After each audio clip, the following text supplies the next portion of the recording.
ngasisu mayamda loksing phangda phangawari ma izagi mamingdi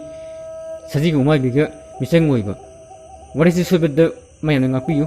warisi mayamna tabidadi like subscribe amadi share tobiyu thaina mamangida umang amada saji amum ama leirami magi mapuroibudu nganta sigiduna matomta leirami nongmadi saji amum asina mapuroiba leikidabagi wakhan nungatana mongsong amada wakhal tokduna leiringeda umaibi ama latuna wariwatai sananami makhoi ani wawa sab manai mata sanasi haiduna sananami makhoi ani matam khara asum leiminarakpada umaibina hairammi saji ita aihak atop mafamda uhayu wahai anung open tiduna saruge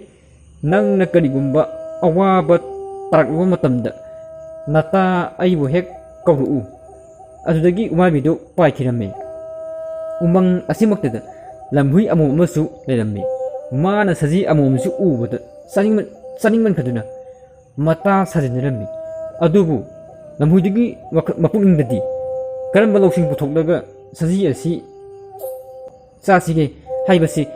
khanunata lerammi mana hairammi ita saji mafam sidadi karimata hongtri ita khoidi haiku yana saganmani ayak haikru hofam tiruge asi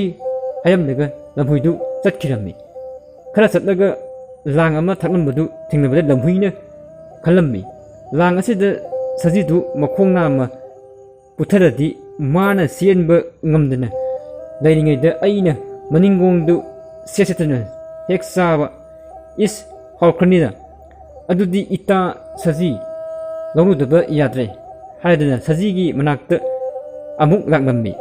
mana sajida hairammi ita saji sidagi awangda khara chatlaga ising khongama leibadugi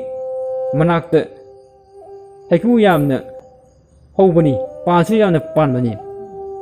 sarosido asi haidana makhoi ani laminarammi khara chatlaga sajidu langda putharammi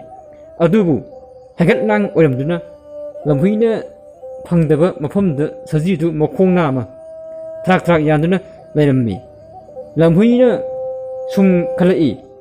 horen lang mapuna lokthaduna lebakta thamningeda sesetuna hekta sarage aduna lamhuidu mongchong amada lotuna langadu lang mapu lakpa ngaduna leirammi langda makhongna ama iyanduna leiraba maraba thiraba saji aduna mabu kanminaba mata umabibu korummi ita umabi nata sajidi awaba phibamda taduna leire nangna amukta nata aibu kanbiyu mata sajina koba taraduna umabidu paraknammi ita kari amata wabiganu nata aihak leijari aina amuktang aina haibatang yabiyu lang mapu aduna lakpada aigi isin atumba asangbasinna nangi phairuda hangeko madugi anaba chayadudi itana khami batare lang apuduna sidi siba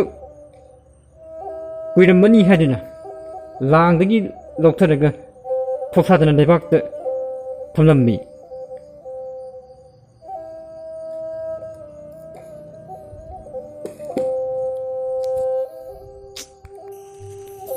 lebakta thamningeda ayha khonglakke maduda nangna phuk agotlaga ngamjabi thaduna chenkho asumna yanaraba matungda makhoi anidu lang mapudu lakpa ngaduna lerammi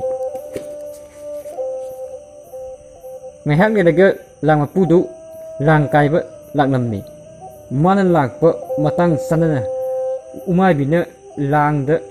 yogun leriba saji adugi phairuda